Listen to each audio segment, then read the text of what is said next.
Hello, everyone. Okay, one more time. This is, I don't think I've ever done this ever since I started this condition, but I'm doing it now.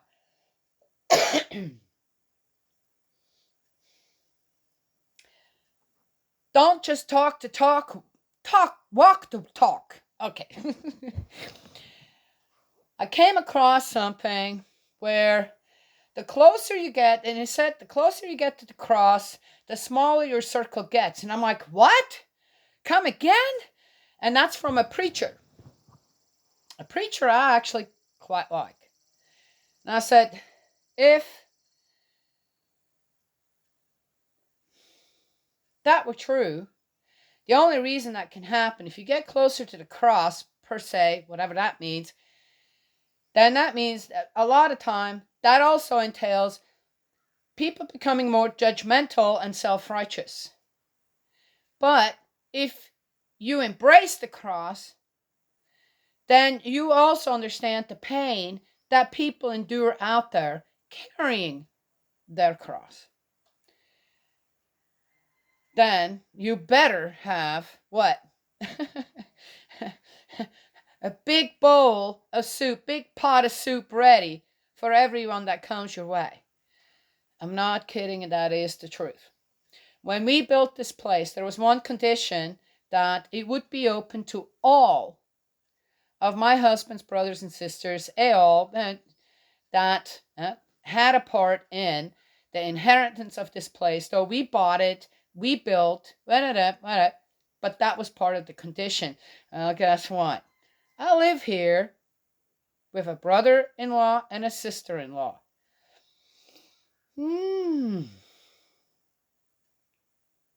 Has it been always easy? Nope.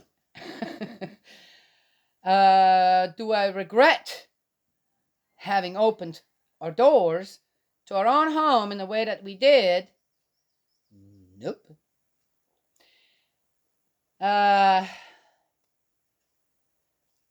There is one thing that I absolutely loved in the divine principle, the teachings of true parents, and that was the kind of reestablishment of the 3-generation family: grandparents, parents, and children. Why? Oh, why not great grandparents? Because most of the great parents not alive anymore. If they still are, that's great, But 3 generations: grandparents, parents, and children living together, taking care of each other. Why?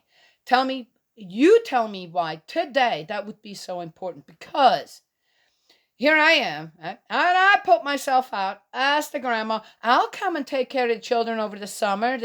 Now it looks like I'm going to be years to take care of my grandchildren, especially the youngest one, so that the parents, who it seems like in this day and age, both of them have to work, this and that, to make it, and I'm going, okay, and I love it. Is it something that I have to go there? They're not coming here. Something that I'm all that. Yep, yes, I absolutely 100% invested in it.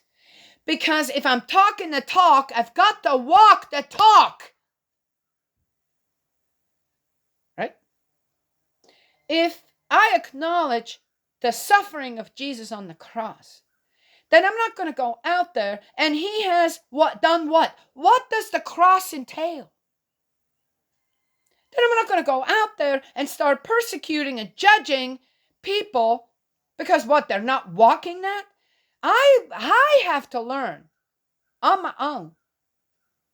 Within myself, I've got to know that if I want to be a disciple of Jesus, which you all want to be if you're a Christian, believe in Jesus and blah, blah, blah, blah, and resurrection and all that, then you're going to have to accept and embrace the pain of the people out there that Jesus was willing to embrace. And that is going to make your circle smaller? Don't you think that? I said, you better make room for people to come and to want to be with you and learn from you. Because of what? Because they feel the love? I'm just saying. Eh? Yes? Okay. So let's read the next.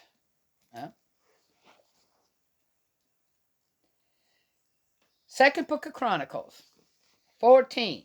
Got to get this going. I want to get back into my other Bible, but I have to wait until I get to 22 or something. Isn't that interesting? All right. King Abijah was buried in Jerusalem. Then his son Asa became the new king of Judah, and there was peace in the land for the first 10 years of his reign. Why was that? For Asa was careful to obey the Lord his God. How did he do that? He demolished the heathen altars on the hills and broke down the obelisks and chopped down the shameful Asherim idols and demanded that the entire nation obey the commandments of the Lord God of their ancestors. Okay, wait a second now. Asa is the king of Judah. So where did he break down all those? So they were also in Judah then. Were they?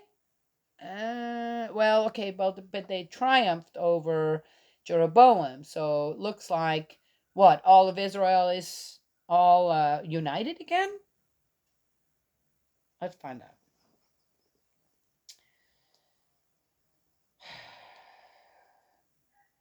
The commandments of the Lord God of their ancestors.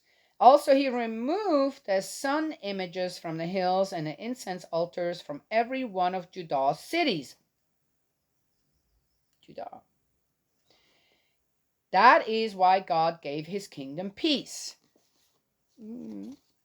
This made it possible for him to build walled cities throughout Judah. Now is the time to do it while the Lord is blessing us with peace because of our obedience to him. He told his people, let us build and fortify cities now with walls, towers, gates, and bars. So they went ahead with these projects very successfully. Wait a minute. So he's trusting God, but he doesn't trust God to take care of the people because he's doing what? Oh, but that's just, okay. What did I just say about the cross?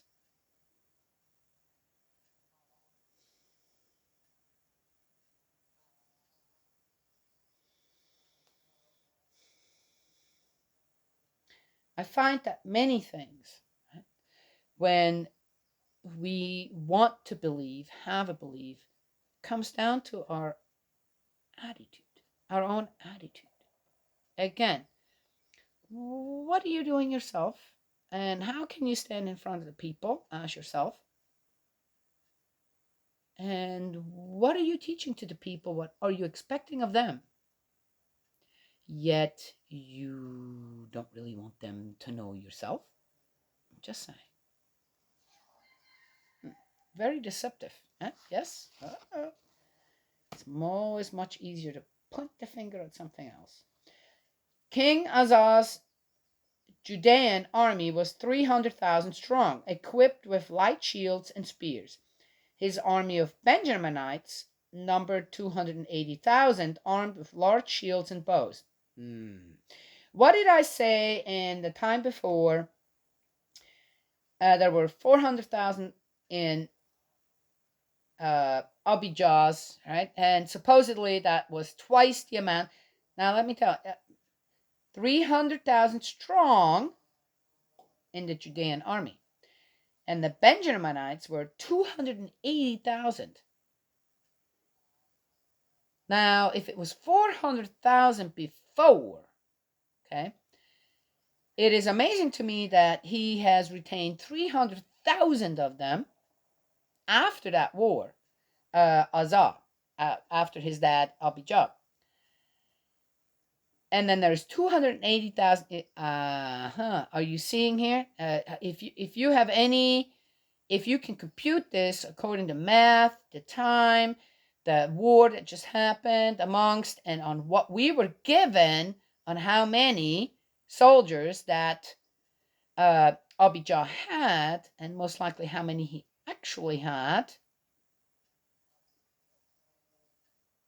Okay, just saying. I don't think we were told.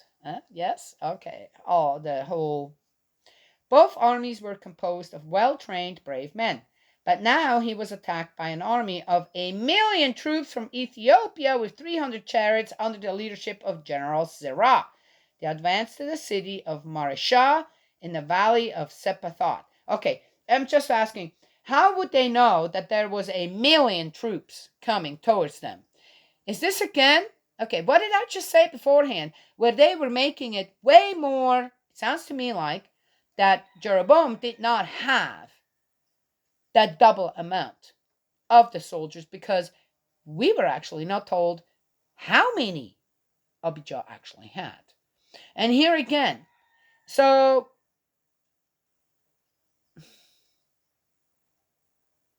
why the lies? Are they lying? Are they not lying? Okay, I'm just saying, it doesn't take a whole lot to figure out. Okay, someone was lying here. Okay. They advanced to the city of Mareshah in the valley of Sephathot, and King Azaz sent his troops to meet them there. "O Lord," he cried out to God, "no one else can help us. Here we are, powerless against this mighty army." He had 580,000, probably more, against 1,000,000. And his dad beforehand had 500,000 to, or 400,000. And Jeroboam supposedly had the double, that would be 800,000, and a one.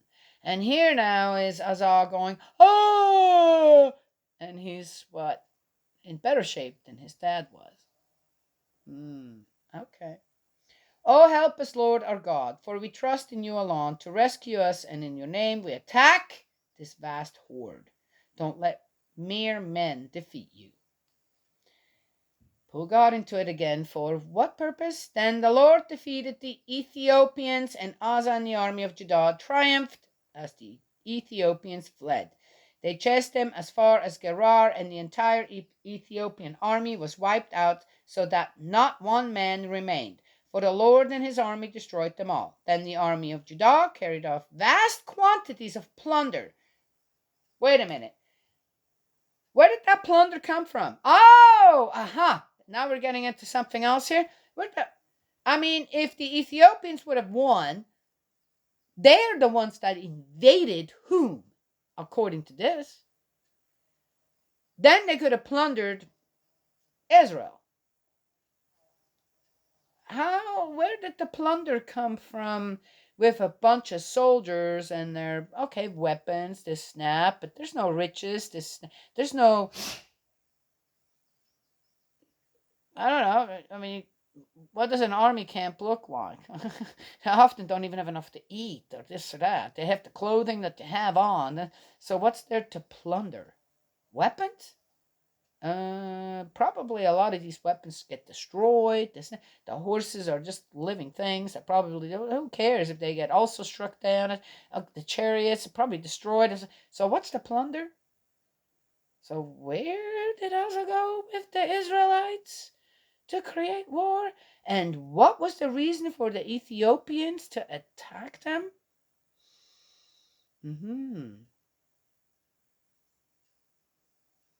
Just saying. God's all good with that.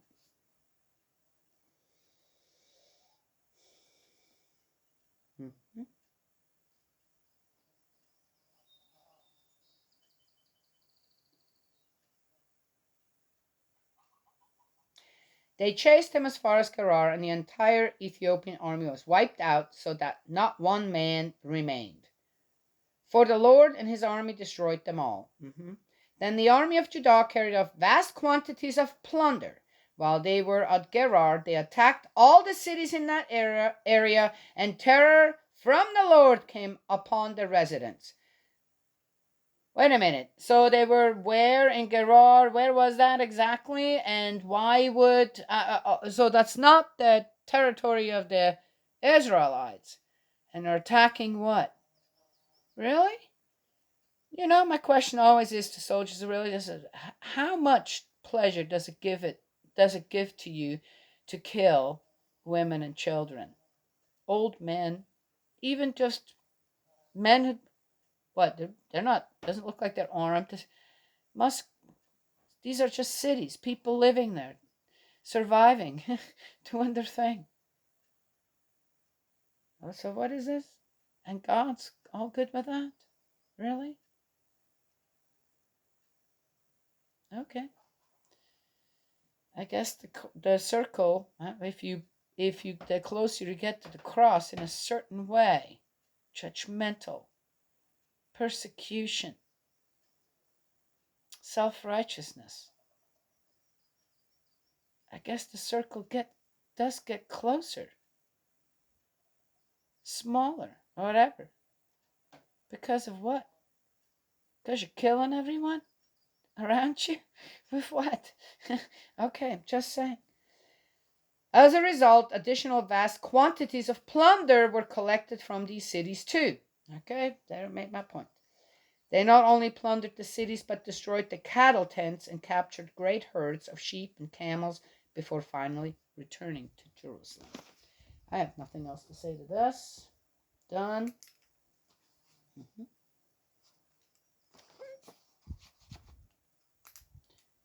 The one thing deceiving here is that the Ethiopians were attacking Jerusalem and the Israelites. I don't think that was true. So, there it is. Right? Yes? Okay. Yeah. All done in the name of God. Mm.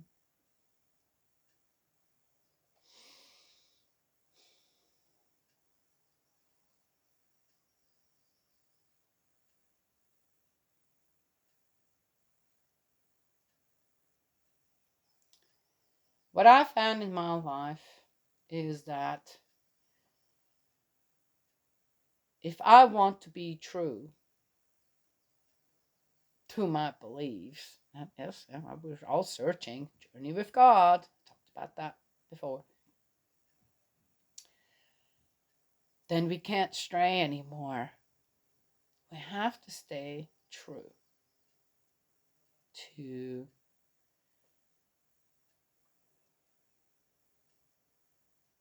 the heart of God. And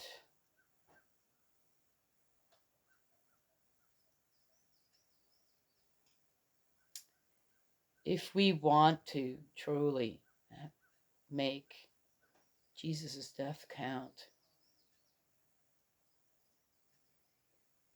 then we should imagine, what if Jesus would have lived? What kind of man would he have been?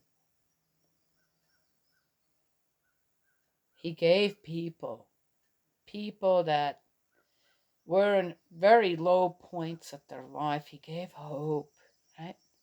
He made them worth. He gave them worth.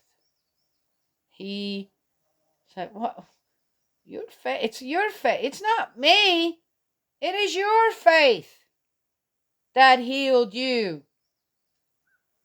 Jesus doesn't even take credit for it, for any of it.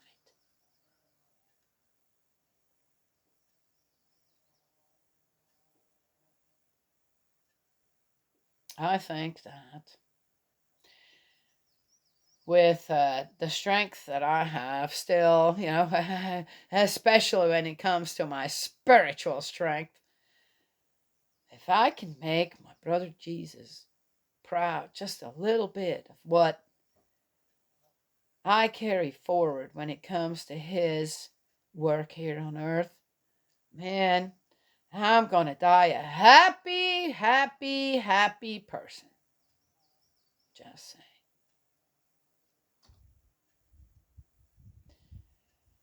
Uh,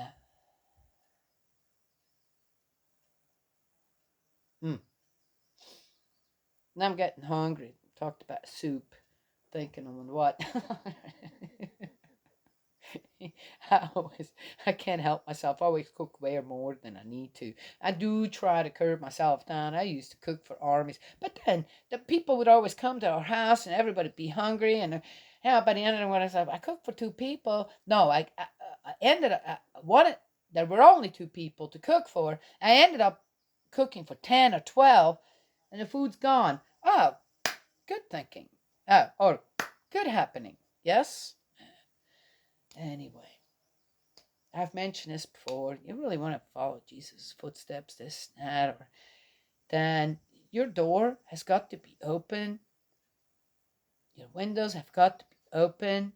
Jesus has got to be able. He does not need to knock. He shouldn't have to knock on your door.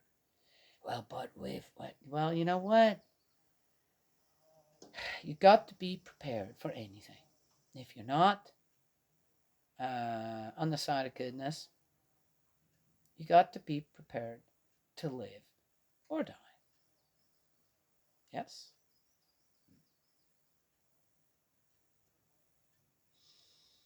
Anyway, that's what I wanted to share. I had to do another one, I guess. God's love and blessings always. May He protect you, and I will talk to you all another time.